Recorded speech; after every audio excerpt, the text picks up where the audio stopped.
കേരളത്തിലെ Indian national Congress അതിന്റെ ചരിത്രത്തിലെ ഏറ്റവും നിർണായകവും അപകടകരവുമായ ഒരു ഘട്ടത്തിലൂടെയാണ് കടന്നുപോകുന്നത്.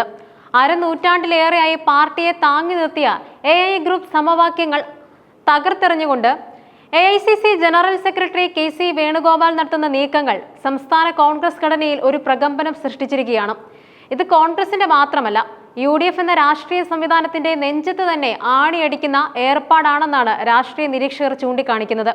വഴിവിട്ട പ്രീണനത്തിലൂടെ രാഹുൽ ഗാന്ധിയുടെ വിശ്വസ്തനായി മാറിയ KC വേണുഗോപാൽ ഒറ്റയടിക്ക് AICCയുടെ സംഘടനാ ജനറൽ സെക്രട്ടറി സ്ഥാനത്തെത്തുകയും തുടർന്ന് കേരളത്തിലെ പാർട്ടിയിൽ പൂർണ്ണ ആധിപത്യം സ്ഥാപിക്കാൻ ശ്രമിക്കുകയും ചെയ്യുന്നതാണ് ഇപ്പോഴത്തെ പ്രതിസന്ധിക്ക് കാരണം. അദ്ദേഹത്തിന്റെ പ്രധാന തന്ത്രം കേരളത്തിലെ ഗ്രൂപ്പ് രാഷ്ട്രീയത്തിന്റെ നെടും തൂണുകളായിരുന്ന AI ഗ്രൂപ്പുകളെ ദുർബലപ്പെടുത്തുകയും സ്വന്തം പക്ഷക്കാരെ പാർട്ടിയിലെ പ്രധാന സ്ഥാനങ്ങളിൽ പ്രതിഷ്ഠിക്കുക എന്നതുമാണ്. സംസ്ഥാനത്തെ കോൺഗ്രസിന്റെ പോഷക സംഘടനകളായ യൂത്ത് കോൺഗ്രസ്, KSU, മഹിളാ കോൺഗ്രസ് എന്നിവയുടെ നേതൃത്വത്തിൽ ഇപ്പോൾ KC പക്ഷക്കാരാണ് ആധിപത്യം പുലർത്തുന്നത്. KSU സംസ്ഥാന അധ്യക്ഷനായി വന്ന അലോഷ്യസ് സേവ്യർ ഗ്രൂപ്പ് മാറിയത് ഈ മാറ്റത്തിന്റെ വ്യക്തമായ സൂചനയുമാണ്. മഹിളാ കോൺഗ്രസ് അധ്യക്ഷ JB മേത്തർ KC പക്ഷക്കാരിയായി മാറിയതും ഇതേ തരംഗത്തിന്റെ ഭാഗമാണ്. അവസാനമായി യൂത്ത് കോൺഗ്രസ് സംസ്ഥാന അധ്യക്ഷൻ, വർക്കിംഗ് പ്രസിഡന്റ് സ്ഥാനങ്ങളിലേക്കുള്ള നിയമനങ്ങളാണ് ഗ്രൂപ്പുകളെ പൂർണ്ണമായും ഞെട്ടിച്ചിരിക്കുന്നത്. മുൻപ് നടന്ന തെരഞ്ഞെടുപ്പിൽ കുറഞ്ഞ വോട്ടുകൾ മാത്രം നേടിയ OJ ജനീഷിനെ അധ്യക്ഷനാക്കിയതും അധികമായി ഒരു വർക്കിംഗ് പ്രസിഡന്റ് പദവി സൃഷ്ടിച്ചതും KC വേണുഗോപാലിന്റെ താല്പര്യപ്രകാരമാണ്. കൂടുതൽ വോട്ട് നേടിയിരുന്ന അബിൻ വർക്കിയെ തഴഞ്ഞ ഈ നടപടി AI ഗ്രൂപ്പുകളോടുള്ള ഒരു തുറന്ന വെല്ലുവിളിയായിട്ടാണ് കണക്കാക്കുന്നത്. ഇതോടെ സംസ്ഥാനത്തെ ഗ്രൂപ്പുകളെ ആകെ വാഷൌട്ടാക്കി KC തന്റെ അധികാരം ഉറപ്പിച്ചു കഴിഞ്ഞു. കോൺഗ്രസിന്റെ പരമ്പരാഗത ഗ്രൂപ്പുകൾ ഈ നീക്കത്തിൽ കടുത്ത അസ്വസ്ഥരുമാണ്. മുൻപ് കോൺഗ്രസിൽ മൂന്നാം ഗ്രൂപ്പ് ഉണ്ടാക്കിയ നേതാവും നിലവിൽ I ഗ്രൂപ്പിന്റെ തലവനുമായ രമേശ് ചെന്നിത്തലയാണ് ഏറ്റവും കൂടുതൽ സമ്മർദ്ദത്തിലായിരിക്കുന്നത്. രാഷ്ട്രീയത്തിൽ തന്നേക്കാൾ ഏറെ ജൂനിയറായ VD സതീശനും KC വേണുഗോപാലും ഇപ്പോൾ തലയ്ക്ക് മീതെ വന്നത് അദ്ദേഹത്തെ വല്ലാതെ അലട്ടുന്നുമുണ്ട്. 2026 നിയമസഭാ തെരഞ്ഞെടുപ്പിൽ UDF അധികാരത്തിൽ വന്നാൽ പോലും തന്നെ മുഖ്യമന്ത്രി സ്ഥാനാർത്ഥിയായി ഹൈക്കമാൻഡ് പരിഗണിക്കില്ലെന്ന സൂചനയാണ് യൂത്ത് കോൺഗ്രസ് ഭാരവാഹിത്വത്തിലെ തഴയൽ നൽകുന്നത്. സംസ്ഥാനത്തെ കോൺഗ്രസ് ഗ്രൂപ്പുകൾക്കിടയിൽ VD സതീശനോടുള്ള എതിർപ്പ് ആളിക്കത്തിച്ച് ഒരു സമവായ മുഖ്യമന്ത്രി സ്ഥാനാർത്ഥിയായി കേരളത്തിൽ ലാൻഡ് ചെയ്യാനുള്ള KCയുടെ പദ്ധതിയെ തകർക്കുക എന്നതാണ് I ഗ്രൂപ്പിന്റെ പ്രധാന ലക്ഷ്യം. ചെന്നിത്തല എടുക്കുന്ന കടുത്ത നിലപാടുകൾക്ക് ഒപ്പം നിൽക്കുമെന്ന സൂചനയാണ് I ഗ്രൂപ്പിലെ പ്രമുഖർ നൽകുന്നത്. ഉമ്മൻചാണ്ടിയുടെ വിയോഗത്തോടെ A ഗ്രൂപ്പ് നാഥനില്ലാത്ത അവസ്ഥയിലാണ്.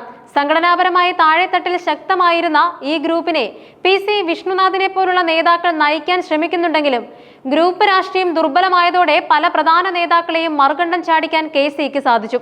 UDF കൺവീനർ സ്ഥാനം പോലും ലഭിക്കാത്തതിൽ ഇടഞ്ഞു നിൽക്കുന്ന ബെന്നി ബെഹന്നാന്റെ നേതൃത്വത്തിലുള്ള A ഗ്രൂപ്പും KCക്കെതിരെ അന്തിമ പോരാട്ടത്തിന് തയ്യാറെടുക്കുകയാണ്. KC വേണുഗോപാലിനെതിരെ പോർമുഖം തുറക്കാൻ AI ഗ്രൂപ്പുകൾ സംയുക്തമായി കണ്ടെത്തിയ ആയുധമാണ് യൂത്ത് കോൺഗ്രസ് പുതിയ പ്രസിഡന്റിനെതിരായ ഫണ്ട് തിരിമറി ആരോപണം. ജനങ്ങൾക്കിടയിലും പ്രവർത്തകർക്കിടയിലും സ്വാധീനമില്ലാത്ത KCയുടെ നോമിനിയെ തുറന്നു കാട്ടുക എന്നതാണ് ഇതിലൂടെ ലക്ഷ്യമിടുന്നത്. പുതിയ സംസ്ഥാന പ്രസിഡന്റായി നിയമിക്കപ്പെട്ട OJ ജനീഷിനെതിരെ 18 ലക്ഷം രൂപയുടെ തിരിമറി ആരോപണമാണ് കോൺഗ്രസിനകത്ത് നിന്ന് തന്നെ ഉയർന്നിരിക്കുന്നത്. തൃശൂർ ജില്ലാ യൂത്ത് കോൺഗ്രസ് പ്രസിഡന്റായിരിക്കെ വയനാട് ദുരന്ത ബാധിതർക്ക് വേണ്ടി സമ്മാന കൂപ്പൺ അച്ചടിച്ച് പണപ്പിരിവ് നടത്തിയതിൽ കൃത്യമായ കണക്കില്ലെന്നും നിയമസഹായത്തിനായി ശേഖരിച്ച പണം ദുരുപയോഗം ചെയ്തുവെന്നുമാണ് തൃശൂർ DCC അംഗമായ ജെലിൻ ജോർജ് AICC ജനറൽ സെക്രട്ടറിക്ക് നൽകിയ പരാതിയിൽ ചൂണ്ടിക്കാട്ടുന്നത്. ഗുരുതരമായ ഈ ആരോപണങ്ങൾ ഹൈക്കമാൻഡിനെ അറിയിച്ചിട്ടും ഏറ്റവും കുറഞ്ഞ വോട്ട് നേടിയ ജനീഷിനെ തന്നെ അധ്യക്ഷ സ്ഥാനത്ത് പ്രതിഷ്ഠിച്ചത് KCയുടെ തീരുമാനങ്ങൾക്ക് മേൽ മറ്റൊരു ശബ്ദവും ഇനി പാർട്ടിയിൽ ഉണ്ടാകില്ലെന്ന വ്യക്തമായ സന്ദേശമാണ് ഗ്രൂപ്പ് നേതാക്കൾക്ക് നൽകിയിരിക്കുന്നത്. ബീഹാർ നിയമസഭാ തെരഞ്ഞെടുപ്പിന് ശേഷം KC വേണുഗോപാലിനെ മാറ്റി സച്ചിൻ പൈലറ്റിനെ സംഘടനാ ജനറൽ സെക്രട്ടറി ആക്കുമെന്ന അഭ്യൂഹം ശക്തമായി നിലനിൽക്കെയാണ് ഹൈക്കമാൻഡിന്റെ പൂർണ്ണ ആശീർവാദത്തോടെ കേരളത്തിൽ കേന്ദ്രീകരിക്കാൻ KC നീക്കം ശക്തമാക്കിയത്. ഇതിനി പാർട്ടിയിൽ തുടർന്നിട്ട് കാര്യമില്ല എന്ന നിലപാടിലേക്ക് AI ഗ്രൂപ്പുകളിലെ പ്രമുഖ നേതാക്കളെ എത്തിച്ചിരിക്കുന്നു. ഈ ആഭ്യന്തര കലഹം ഒരു വലിയ പിളർപ്പിലേക്കാണ് കോൺഗ്രസിനെ കൊണ്ടുചെന്നെത്തിക്കാൻ പോകുന്നത്. മുതിർന്ന നേതാക്കളിൽ ഒരു വിഭാഗം ഇടതുപക്ഷത്ത് ബർത്ത് സംഘടിപ്പിക്കാൻ ശ്രമിക്കുമ്പോൾ മറുവിഭാഗം BJP മുന്നണിയാണ് ലക്ഷ്യമിടുന്നത്. CPM പച്ചക്കൊടി കാട്ടിയാൽ കോൺഗ്രസ് 2ഓ 3ഓ ആയി പിളരുമെന്നാണ് സൂചന. KC വേണുഗോപാൽ പക്ഷം സംസ്ഥാനത്ത് നടത്തുന്ന ഈ സർവാധിപത്യ ശ്രമം കോൺഗ്രസിന്റെ അടിത്തറ ദുർബലമാക്കുകയും UDF എന്ന രാഷ്ട്രീയ കൂട്ടായ്മയുടെ കെട്ടുറപ്പിനെ തകർക്കുകയും ചെയ്യും. അങ്ങനെ അങ്ങ് KC ഭരിക്കേണ്ട എന്ന മനോനിലയിലേക്ക് നേതാക്കളും പ്രവർത്തകരും മാറിയ സാഹചര്യത്തിൽ 2026 നിയമസഭാ തെരഞ്ഞെടുപ്പിൽ UDFന്റെ വിജയം വിദൂര സ്വപ്നമായി മാറും. രാഷ്ട്രീയ നിരീക്ഷകരുടെ വിലയിരുത്തൽ പ്രകാരം കോൺഗ്രസിലെ ഈ ട്രാജഡി തുടർന്നാൽ യാതൊരു ബുദ്ധിമുട്ടും കൂടാതെ മൂന്നാം തവണയും ഇടതുപക്ഷത്തിന് തന്നെ ഭരണം ലഭിക്കാനാണ് സാധ്യത.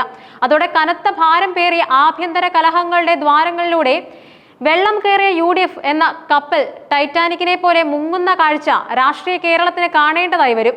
കേരള കോൺഗ്രസിലെ ഗ്രൂപ്പ് രാഷ്ട്രീയത്തിന്റെ അന്ത്യം UDFന്റെ തന്നെ രാഷ്ട്രീയ അന്ത്യമായി മാറിയേക്കാം.